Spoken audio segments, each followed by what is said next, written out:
জানো, কতবার তোমাকে ফোন করতে চেয়েও করা হয়নি।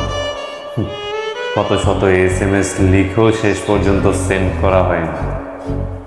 যতবারই মন চেয়েছে তোমার সাথে কথা বলতে, ততবারই পরক্ষণে মনে হয়েছে না থাক, আমাকে ছাড়াই যখন তুমি ভালো থাকা শিখে গেছো, তখন তোমার বিরক্তির কারণ হয়ে কি লাভ।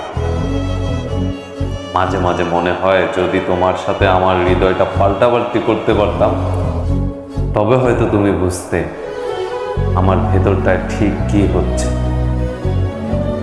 জানো তো, তোমার অবহেলা আমাকে প্রতিনিয়ত ভেঙেছে।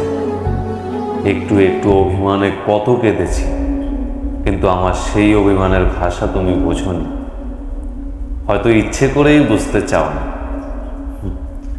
যাই হোক, তুমি ভালো থেকো, সুখে থেকো, শুভকামনা রইল।